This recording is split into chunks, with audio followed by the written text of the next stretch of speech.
തൃശൂർ ലോക്സഭാ മണ്ഡലത്തിലെ 3 മുന്നണികളുടെയും നാമനിർദ്ദേശ പത്രികാ സമർപ്പണം പൂർത്തിയായി. UDF സ്ഥാനാർത്ഥി കെ മുരളീധരനും NDA സ്ഥാനാർത്ഥി സുരേഷ് ഗോപിയും ഇന്ന് നാമനിർദ്ദേശ പത്രിക സമർപ്പിച്ചു.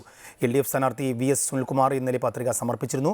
വരണാധികാരിയായ ജില്ലാ കളക്ടർ VR കൃഷ്ണ തേജയ്ക്ക് മുമ്പാകെയാണ് സ്ഥാനാർത്ഥികൾ പത്രിക സമർപ്പിച്ചത്. കോൺഗ്രസ് സ്ഥാനാർത്ഥി കെ മുരളീധരൻ പടിഞ്ഞാറേക്കോട്ടയിലെ കെ കരുണാകരന്റെ പ്രതിമയിൽ പുഷ്പാർച്ചന നടത്തിയ ശേഷമാണ് ജാഥയായി കളക്ടറേറ്റിലെത്തി നാമനിർദ്ദേശ പത്രിക സമർപ്പിച്ചത്. തികഞ്ഞ വിജയപ്രതീക്ഷ പങ്കുവച്ച കെ മുരളീധരൻ മണ്ഡലത്തിലെ മുഴുവൻ വോട്ടർമാരുടെയും വോട്ടുകൾ സ്വീകരിക്കുമെന്നും അതേസമയം സംഘടനകളുടെ പിന്തുണയുണ്ടെങ്കിലും പാർട്ടി നിലപാടുകൾ മാറ്റമില്ലാതെ തുടരുമെന്നും വ്യക്തമാക്കി. സ്ഥാനാർത്ഥിയെ വരവേൽക്കുന്നുണ്ട്, അതുകൊണ്ട് 101% വിജയം ഉറപ്പാണ്. പാർട്ടിക്ക് ചില പ്രസ്ഥാനങ്ങളോട് ചില നയങ്ങളുണ്ട്, ആ നയങ്ങളാണ് പ്രതിപക്ഷ നേതാവ് സൂചിപ്പിച്ചത്.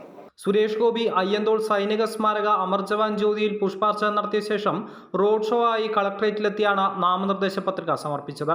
ജനങ്ങളിൽ നിന്നും നല്ല പ്രതികരണമാണ് ലഭിക്കുന്നതെന്നും വിജയപ്രതീക്ഷയുണ്ടെന്നും സുരേഷ് ഗോപി പ്രതികരിച്ചു. നല്ല ആത്മവിശ്വാസമാണ്. അതിപ്പോൾ ഇന്നുകൊണ്ടല്ല, ഇത്രയും ദിവസമല്ല, കഴിഞ്ഞ കുറേ മാസങ്ങളായിട്ടുള്ള ലഭിച്ചുകൊണ്ടിരിക്കുന്ന ഒരു വൈബ്രേഷൻ ഉണ്ട്, ഒരു പൾസ് ഉണ്ട്. അത് വെച്ചിട്ടുള്ള ആത്മവിശ്വാസമാണ്.